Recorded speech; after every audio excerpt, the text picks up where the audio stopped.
안녕하세요. 오늘의 데일리 뉴스레터에 오신 것을 환영합니다. 1. 나라 전체의 운명을 바꾸기로 결정하다. 2. 제2의 한국이 세워진다. 3. 일본의 범죄는 용서받을 수 없다.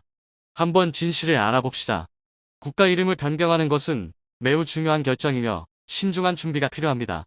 한 나라의 이름은 단순한 이름이 아니라 문화의 고유성을 반영하며 각 나라의 역사와 인식, 이름을 바꾸면 국가 정체성의 정의와 표현, 비전, 전략 및 국제적 위상에 영향을 미칩니다. 그러나 이름을 바꾸면 많은 어려움이 따르기도 합니다. 시행을 어렵게 할 뿐만 아니라 적절한 새 이름을 찾는 것부터 행정 시스템을 변경하는 것, 법률, 문서, 지도, 교과서, 증명서 등 또한 이름 변경은 국제적인 문제를 제시합니다. 다른 나라와 계약상의 이름 변경에 대해 협상할 필요가 있는 경우 국가 이름과 관련된 계약 및 문제, 유펀드, 국가 이름을 바꾸는 것은 중요한 결정이며 신중한 준비와 어려움과 도전에 대한 신중한 평가가 필요합니다. 최근 국호 변경에 성공한 사례가 등장하면서 국호 변경을 고려하는 국가들이 점점 늘고 있는데요. 뉴질랜드도 국호를 바꾸겠다고 나서는 가운데 뜻밖의 태평양의 한 섬나라가 신한국으로 이름을 바꾸겠다고 나섰습니다. 한국과도 밀접한 인연이 있는 팔라우가 어째서 이름을 신한국으로 바꾸겠다고 나선 것일까요? 한 나라의 명칭은 보통 쉽게 바뀌지 않습니다. 관습적으로 많이 사용한 나라의 명칭을 바꾸는 것은 그 나라에게 있어도 외국에게도 엄청난 혼란을 가져오기 때문이죠. 그럼에도 불구하고 명칭을 바꾸는 나라들이 있습니다. 보통 자국의 의지를 반영하지 않은 말이거나 자국의 역사 및 이해관계를 전혀 반영하지 않기에 이를 수정하고자 하는 경우가 일반적인데요. 그 외에도 여러 이유를 들어 바꾼 국가들이 있죠. 가장 최근에 성공적으로 나라 이름을 바꾼 국가는 바로 튀르키예일 것입니다. 터키라는 이름으로 오랜 기간 머릿속에 박혀있던 튀르키예는 올해 명칭을 튀르키예로 변경했습니다. 유엔 역시 튀르키예 정부의 요청을 받아들이면서 외교적으로 모든 공식 문서의 튀르키예가 정식 명칭으로 바뀌었죠. 오래전부터 튀르키예인들은 자신을 튀르키예라고 불렀습니다. 오히려 터키라 부르는 일 현지에서는 드물 정도죠. 그러나 공식 명칭이 터키이기에 외국에서도 튀르키예인들은 이를 썼어야 했습니다. 하지만 영어식 표현인 터키는 칠면조라는 뜻을 가리키는 데다가 겁쟁이, 패배자를 의미하는 속어로도 사용하기에 국격을 떨어뜨린다는 의견이 나오면서 국호 변경 논의가 급물살을 타기 시작했습니다. 결국 튀르키예 대통령도 문제의 심각성을 인지하고 이를 바꾸고자 유엔에 요청, 이를 유엔에서 받아들이면서 나라 명칭을 바꿀 수 있었습니다. 이를 본 다른 국가들도 국가 명칭 변경에 대해 고려하기 시작했는데요.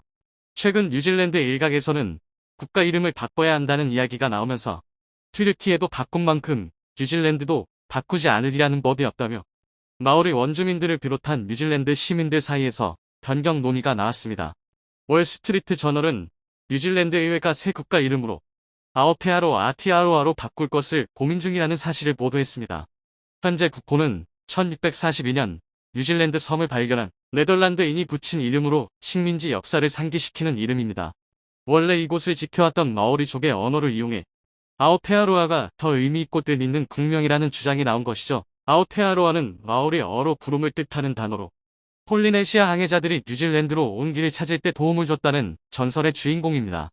이 논의를 주도한 원주민 출신 라이리 와이티티 대표는 우리의 정체성을 찾으려고 하는 노력이며 원래 이 땅의 이름을 복원하고 세계 무대에서 이곳에 살고 있는 이들의 역사를 드러낼 필요가 있다고 강력하게 주장했죠. 현 뉴질랜드 총리인 저신다 아더는 이 논의에 대해 정부 차원에서 국호 변경을 공식적으로 검토하지 않고 있다는 말을 남겼습니다. 하지만 국호 유지에 대해서 치열한 찬반이 있는 만큼 현 국호를 변경하는 것이 그리 어렵지 않은 상황. 튀르키예가 촉발한 국호 변경이 세계 곳곳에 번지면서 뉴질랜드가 그 영향을 직접적으로 받았고 다른 곳도 국호 변경에 대해 논의를 시작했습니다. 그 중에서도 태평양 섬나라 가운데 한 곳이 국호를 신한국으로 바꾸겠다며 놀라운 주장을 펼친 것입니다. 현재 팔라우라는 이름을 쓰고 있는 섬나라, 팔라우가 그 주인공이죠. 이미 한 차례 대한민국에 편입하고 싶다며 이야기가 나온 이 국가에서 이제는 국호명을 신한국으로 바꿀 것을 주장한 것인데요. 그런데 어째서 팔라우는 나라 이름을 신한국으로 바꾸려고 한 것일까요? 팔라우는 슬픈 역사를 지니고 있는 국가입니다. 나라의 시작부터 식민지, 배경에서 시작된 국가죠. 스페인 선교단에 의해 발견된 팔라우는 이후 스페인 영토로 편입되어 세계의 그 모습을 드러냈습니다. 이후 독일이 태평양 군도를 지배하면서 독일 손에 넘어갔다가 일본이 독일의 영향력이 약해진 틈을 타 이 지역을 지배했습니다. 남양군도라는 이름으로 알려진 이곳은 일본이 발 디딘 이후로 일본의 영향을 강하게 받았습니다. 소수의 일본인이 다수의 팔라우인들을 탄압하는 구조였죠. 팔라우의 코르르코르르에 남양청이라는 통치기관을 설립하며 서는 현지의 일본어 교육은 물론이고 일본 문화 도입을 추진했습니다. 이 시기 한국과 팔라우는 비극적인 만남을 가지게 되었죠. 바로 조선인 노동자들이 남양군도로 끌려와 부역에 종사하게 되면서 비로소 한국과 팔라우는 접점을 가지게 됩니다. 강제 동원된 한인 노무자는 정확한 숫자가 파악되지 않았지만 일제가 패망하기 전까지 많은 한국인들이 엄청난 노동을 통해 팔라우에 일본 시설을 지어야 했습니다. 이후 2차 세계대전에서 일본이 물러가고 미국이 팔라우를 차지하게 됩니다. 오랜 세월이 흘러 1994년에 이르러서야 비로소 독립국의 지위를 차지, 독자적으로 국제 무대에 이름을 올릴 수 있게 됩니다. 그러나 그럼에도 불구하고 일본의 영향력에 놓일 수밖에 없었죠. 바로 나카무라 쿠니오의 존재 때문입니다.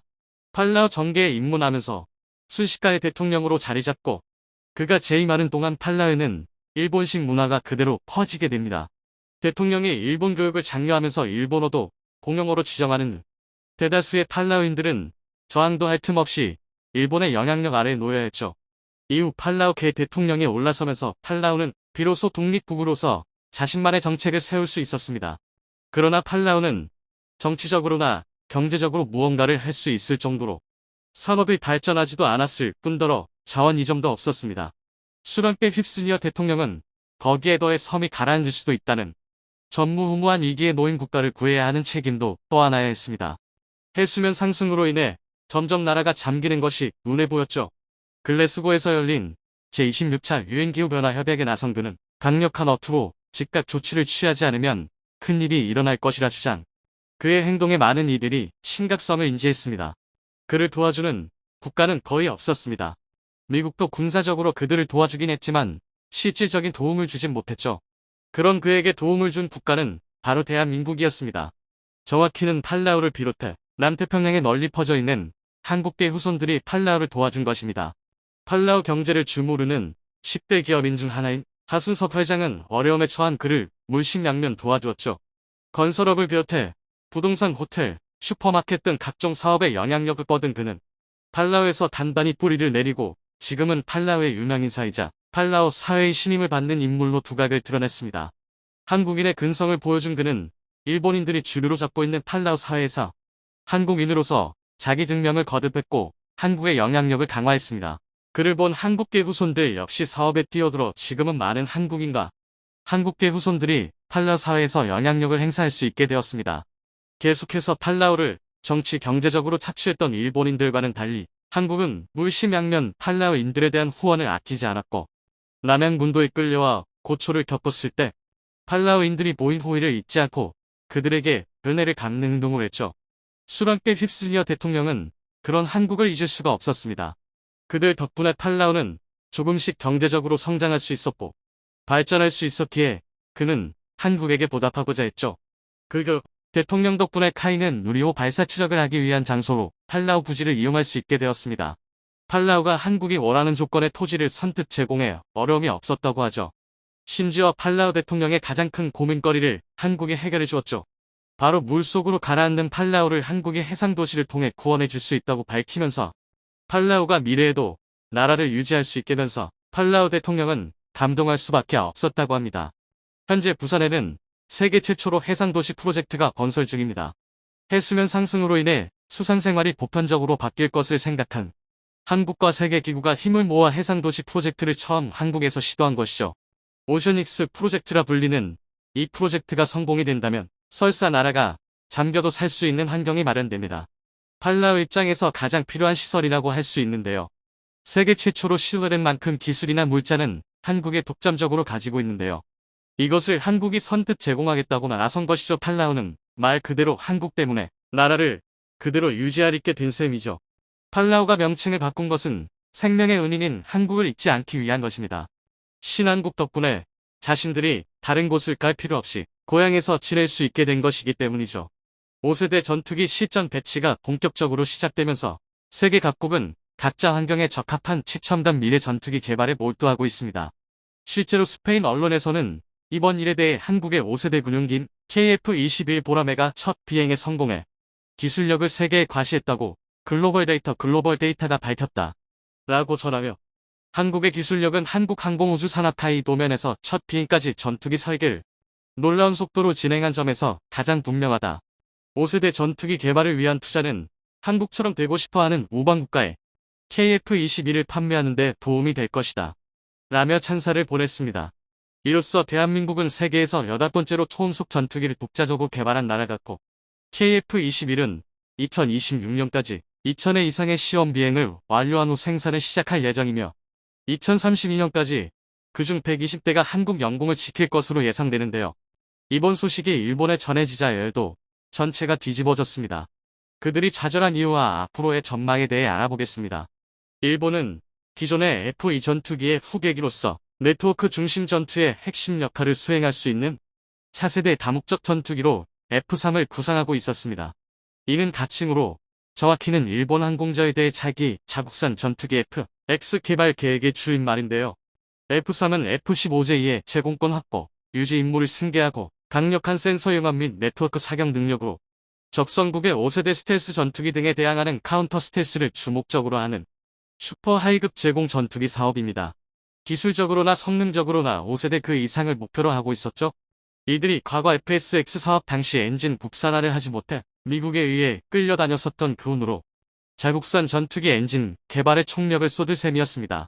F2 전투기의 대체 물량으로 100대가량 생산될 예정이었고 개발비만 1.4조 엔 양산, 배치 및 수명주 기비용의 시시를 포함한 총 사업 예산은 5조 엔으로 추정되고 있는데요. 성공적으로 완수하기만 한다면 일본이 그들의 바람대로 아시아에서 군사강국으로 우뚝 서고도 남았을 것입니다. 하지만 그들의 꿈은 허상에 불과했고 일본 사람들은 망연자실할 수밖에 없었습니다.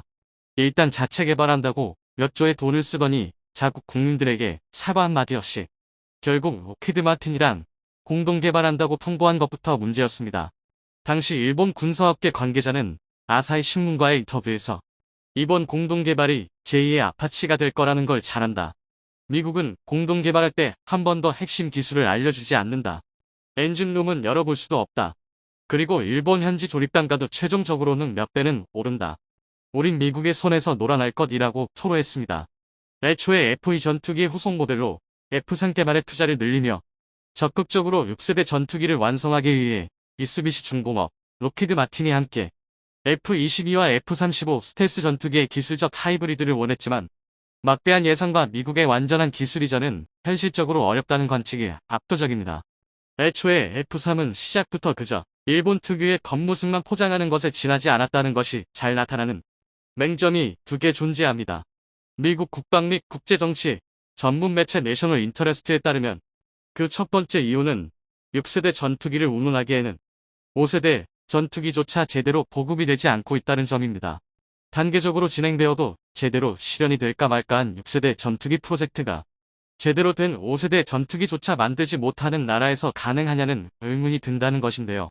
두 번째로는 6세대 전투기에 적용될 기술들은 아직 검증되었다고 말하기에는 너무 이른 단계라는 것입니다. 1993년부터 컨셉이 잡히기 시작한 F-35가 실제로 운용되기까지 얼마나 시간이 걸렸을까요? 무려 26년입니다.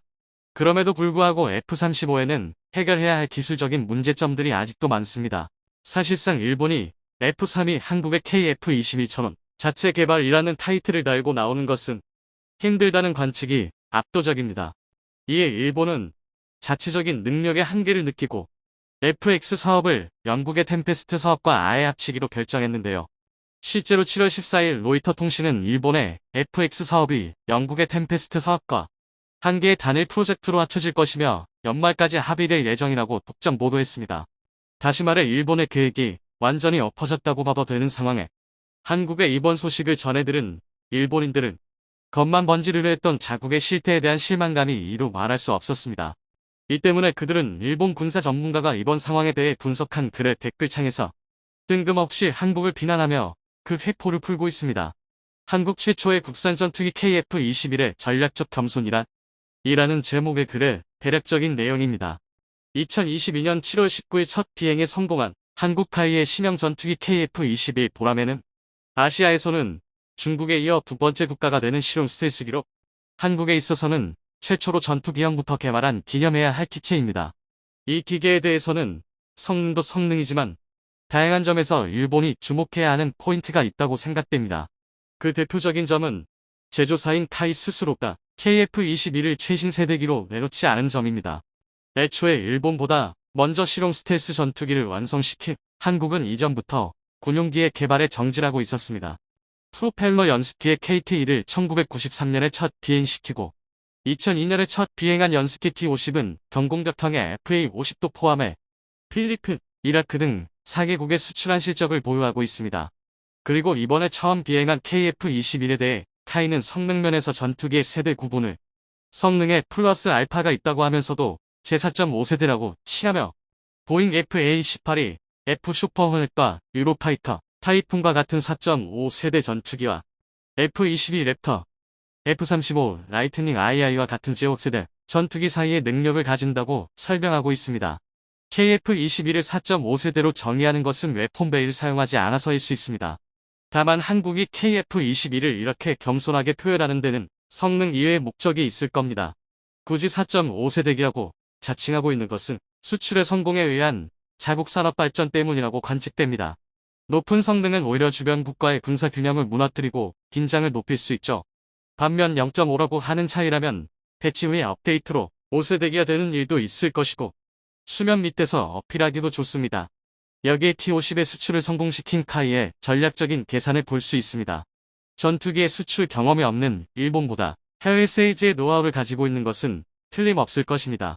이 밖에도 그는 일본이 한국보다 늦었다는 사실을 강하게 지적하며 일본 군사업계의 각성을 촉구하고 있는데요.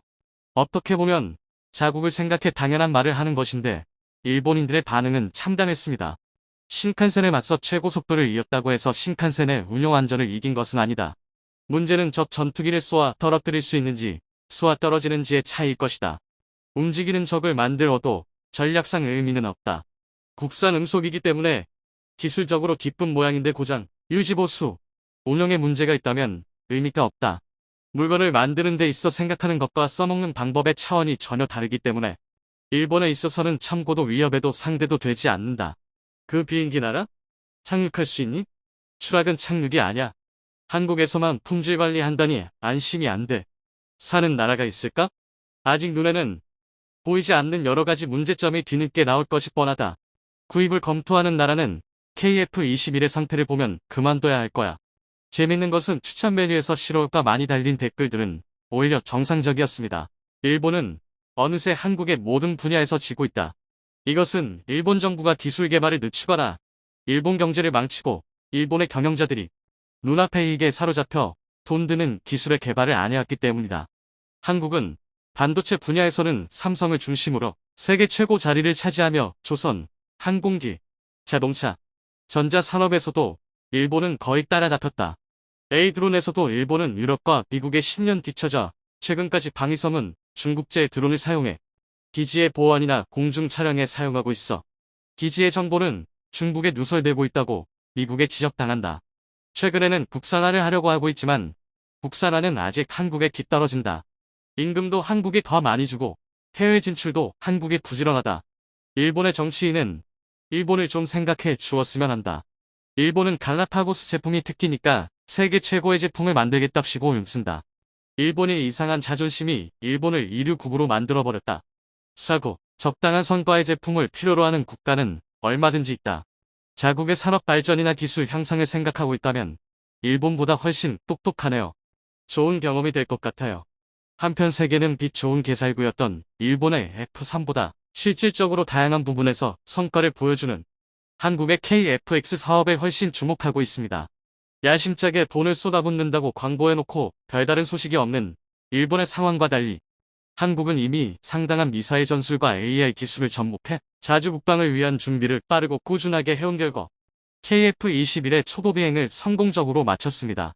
찾기에는 한국이 더욱 가성비 좋은 6세대 전투기에 근접할 수 있을 것으로 전 세계 업계는 보고 있으며 중국 역시 일본보다는 KF-X를 몹시 경계하고 있습니다. 이 같은 관심으로 기술력을 인정받아 다른 국내 방위 산업에도 긍정적 효과로 이어질지 주목되는 상황입니다. 대한민국 자주포가 세계를 평정했습니다. 호주, 인도, 유럽, 아프리카에 K9 자주포가 수출했고 해를 거듭할수록 거래 규모가 커지고 있는데요. 특히 최근에 있었던 폴란드와의 대규모 방산거래에서는 무려 672대의 K9 자주포 수출 계약이 체결됐습니다. 48대는 한국에서 생산해 판매하고 624대는 한국과 폴란드가 함께 개량한 K9PL로 생산한다는 방침인데요. 이번 폴란드 물량을 포함하면 세계 각지에서 생산됐거나 생산될 예정인 K9 자주포의 수량이 무려 2,500대를 넘게 됩니다. 그야말로 세계 표준 자주포라기에 부족함이 없어 보이는데요. 그런데 이게 끝이 아닙니다. 현재 완전 무인 포탑이 적용된 K9A2 개발이 막바지에 접어들고 있으며 완전 무인, 사거리 개선, 정밀도와 위력 개선을 목표로 한 K9A3 관련 기술의 연구 개발이 한창인데요. 이 성능 개선 사업의 일환으로 개발되는 58구 경장만 K9에 적용돼도 성능상 실전 배치된 자주포 중 세계 최고라는 PZH-2000을 압도합니다. 이렇게 되면 K9 자주포는 세계 표준을 넘어 세계 최강 자주포가 되는 것이죠. 그런데 전문가들은 방심해서는 안 된다고 경고합니다. 독일과 미국을 중심으로 세계 각국에서 새로 개발한 신형 자주포들이라면 K9A2는 물론 K9A3라 할지라도 성능에서 밀릴 수 있다는 것입니다. 대체 새로 나온 자주포가 얼마나 대단하면 이런 이야기가 나오는 것일까요? 또 대한민국이 치열한 무기 경쟁에서 살아남기 위해서는 얼마나 우수한 자주포가 필요할까요? 오늘은 K9 자주포의 새로운 경쟁 상대들의 성능을 K9와 비교했을 때 누가 더 나을지 제대로 알려드리겠습니다. 2022년 현재 대한민국의 방산 수출은 건국 이래 그 어느 때보다 활발합니다. 매달 새로운 사업을 수주하고 신기술이 개발되며 해마다 수많은 국산 무기가 군에 실전 배치됩니다. 그만큼 기술 수준도 뛰어난데요. 국방기술품 지원이 발간한 국방기술 수준조사서 2022-2036에 따르면 8대 국방 분야에서 대한민국의 종합순위는 무려 세계 9위입니다. 한때 우리에게 기술을 전수했던 영국, 네덜란드 등 유럽 국가들을 모두 제치고 세계 탑10 국방기술 보유국이 된 것입니다. 하지만 아직 우리가 넘어서야 할 아주 큰 벽이 있습니다. 바로 일본인데요. 현재 일본은 국방기술 순위 세계 8위에서 버티고 있습니다. 그러니까 바로 우리 위가 일본이라는 뜻입니다. 불과 2000년대 초반까지만 하더라도 절대 따라잡지 못하리라던 일본을 턱 밑까지 추격한 것입니다. 그러나 올라가려는 한국만큼이나 일본도 밀리지 않기 위해 최선을 다하고 있습니다. 2015년 6위, 2018년 7위, 2021년 8위로 추락했지만 그 밑으로는 떨어지지 않기 위해 발악하고 있는데요. 그 결과물이 바로 이것입니다. 지금 보시는 자료는 8개 영역에서 양국의 국방기술 순위를 비교한 것인데요. 보시다시피 일본이 아주 근소하게 대한민국을 앞서고 있습니다. 무슨 수를 써서라도 한국에게는 지지 않겠다는 의지가 보이는데요. 그런데 딱 한 분야만큼은 일본이 사수하지 못했습니다. 그 분야는 바로 화력 분야입니다. 그 중에서도 화포기술에서 한국의 우세가 두드러집니다. 미국, 독일, 러시아의 뒤를 이어 세계 4위의 화포기술로 세계 9위에 불과한 일본을 크게 따돌렸는데요. 그리고 이런 한일 간 화포기술 격차를 상징하는 무기가 바로 K9 자주포입니다. 전 세계 155mm 자주포 수출량 1위라는 우리 방산사 최고의 수출 실적과 우수한 운용성, 끊임없는 성능 개량을 통한 사거리 위력 정밀도의 개선 등으로 한때 라이벌 취급을 받던 일본의 99식 자주포를 압도하고 있는데요. 일본이 새 포탄을 개발했다고 기뻐할 때 한국은 개량형 K9를 출시하는 개발 속도의 격차 탓이 컸습니다. 일본과 이렇게 격차가 벌어진 것은 한국의 끊임없는 R&D 때문입니다. 한 해 정부가 지출하는 R&D 예산에서 국방 R&D가 차지하는 비중을 퍼센트로 따졌을 때 한국의 국방 R&D는 15-20% 수준입니다. 2019년에는 16.3%였는데 이는 OECD에 포함된 경제 강국 중 3등에 해당하는 수치입니다. 그런데 금액으로 따지면 2등인 터키의 국방 예산은 우리의 절반조차 되지 않습니다. 따라서 한국의 국방 R&D 투자 규모는 OECD 내에서 미국 바로 다음입니다. 하지만 그렇다고 세계 2등은 아닙니다. 중, 러시아, 인도 같은 변수가 있기 때문인데요. 그래도 국가 규모에 비해 국방기술 연구개발에 엄청난 예산이 투입된 것은 분명한 사실입니다. 반면 2019년 일본의 국방 R&D 투자는 일본 정부가 사용한 전체 RD 예산 규모의 3%에 고쳤습니다. 여기서 더 놀라운 것은 이조차도 높게 잡은 수치라는 것입니다. 일본 정부의 예산 중 상당수가 국채 이자로 빠져나가고 있어서 한일 국방 예산이 거의 엇비슷하다는 것을 고려하면 한국이 일본보다 국방기술 발전에 5배 이상 투자한다는 해석도 가능한데요. 이런 숨겨진 이유 때문에 한국이 일본을 바싹 추격할 수 있었던 것입니다. 그런데 한국의 이런 투자가 얼마나 대단한지는 다른 나라들과 비교하면 더 잘 알 수 있습니다. 2020년 전후로 독일, 프랑스는 자국 예산의 5%를 국방 RD에 투자했습니다. 이는 우리의 절반도 되지 않는 수치인데요. 심지어 이탈리아는 전체 RD 예산 중 불과 0.5%를 국방에 투자했습니다. 이 때문에 전통적으로 방산이 강했던 유럽 국가들의 국방 기술 역량이 크게 떨어졌는데요. 그 결과 일본의 99식 자주포처럼 한국의 K9보다 우수하거나 비슷하다던 프랑스의 르자르, 스웨덴의 아처, 영국의 AS90은 한국이 K9A2의 양산을 준비하는 동안 제자리에 머물렀습니다. 이런 기술 격차가 K9의 대박 신화를 만들어낸 것인데요. 하지만 이런 노력에도 불구하고 아직 한국이 걷지 못한 세 나라가 있습니다. 바로 미국, 독일, 러시아입니다.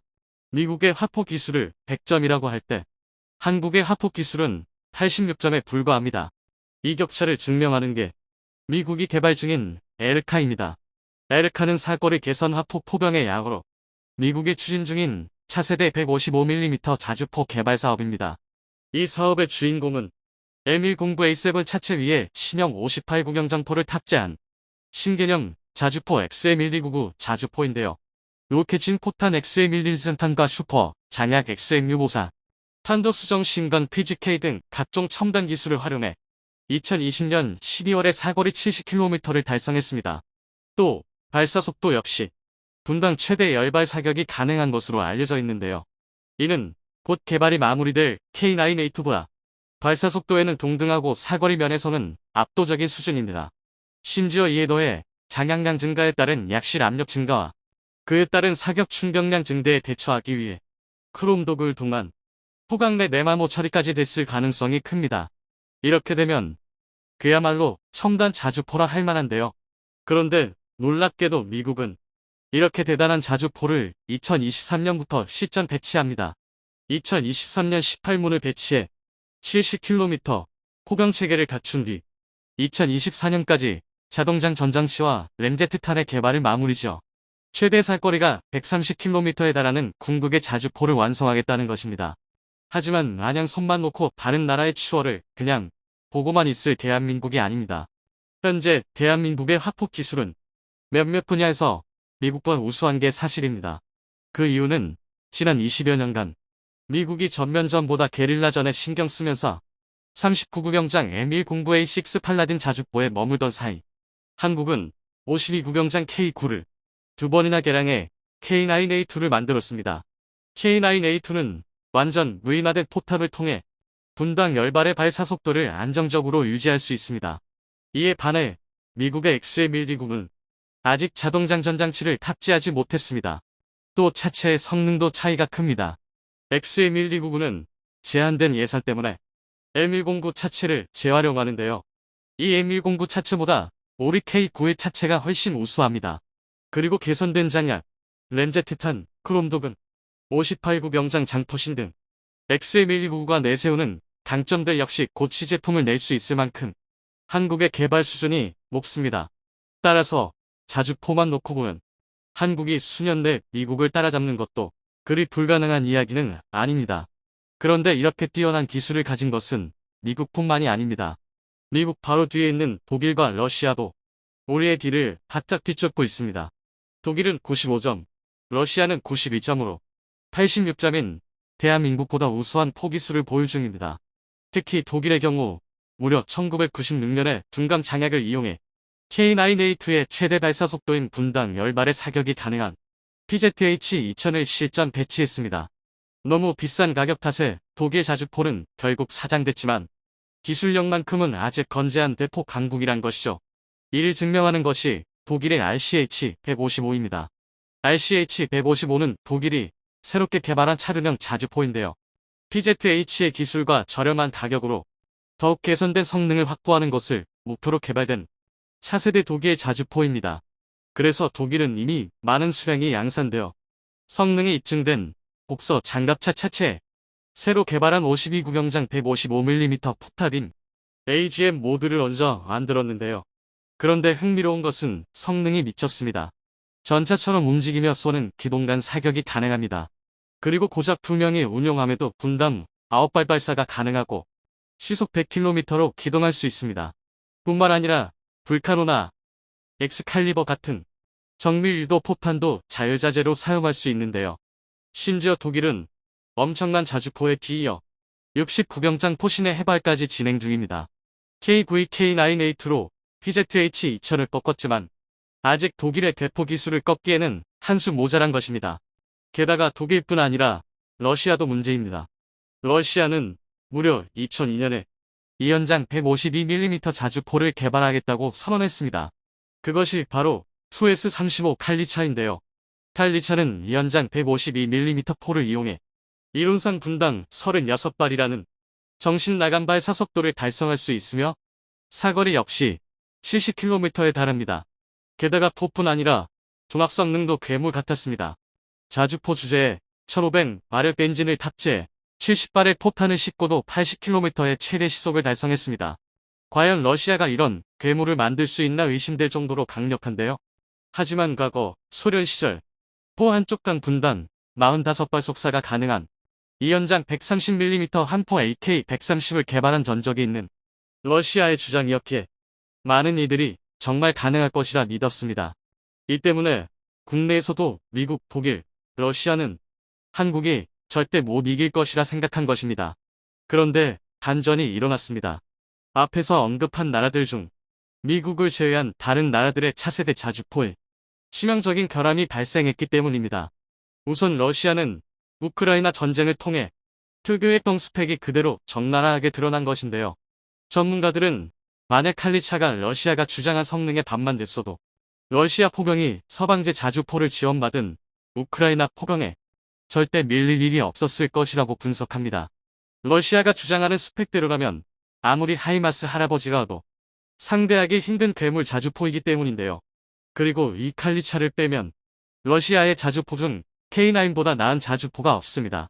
K9A2는커녕 기본형 K9만도 못한 2S7P1이나 2S19 무스타 S 같은 구형 자주포뿐입니다. 따라서 한국과 러시아 중 화포 기술이 더 우수한 것은 대한민국일 가능성이 높습니다. 그런데 이게 끝이 아닙니다. 도저히 따라잡지 못할 것 같은 독일에도 구멍이 있습니다. 우선 RCH-155는 경량 자주포입니다. 탑재 가능한 탄약량이 30발에 불과하며 차체 역시 800마력 엔진을 사용한 구형 복서장갑차라 개량 가능성이 전무합니다. 따라서 K9에 대응할 만한 69경장 자주포를 만들려면 완전히 새로운 차체를 사용해야 하는데요. 이처럼 완전히 새롭게 자주포를 개발할 경우 아무리 짧게 잡아야 10년 이상은 걸립니다. 그리고 그쯤이면 한국은 미국의 XM129의 최종 목표인 사거리 130km 램제트 포탄과 58구경장 크롬 포신이 적용된 완전 무인 자주포 K9A3의 개발을 마무리 짓고 K9을 대체할 초장사 전투의 개발을 시작할 시기인데요. 정리하자면 한국의 화포 기술은 미국을 따라잡기는 어려워도 사실상 세계 3위인 러시아를 따라잡았고 세계 2위인 독일과는 그리 큰 차이가 없다는 뜻입니다. 지금처럼 한국이 꾸준히 연구 개발에 투자한다면 세계 2위 화포 기술을 보유하는 것도 꿈은 아니라는 것이죠. 1970년대 한국은 엄청난 노력 끝에 미국산 105mm 더닝포를 역설계해 KH-178 곡사포를 개발했습니다. 하지만 시대에 뒤처진 무기라는 악평 속에 1984년 한계대대 분량의 대포만 생산하고 추가 생산을 포기했습니다. 즉 베끼는 것도 느린 후진 기술국이 대한민국이었던 것이죠. 하지만 2022년 현재 대한민국은 세계 최강의 자주포를 가졌으며 세계 2위의 화포 강국으로 발전하기 위한 새로운 여정에 나섰습니다.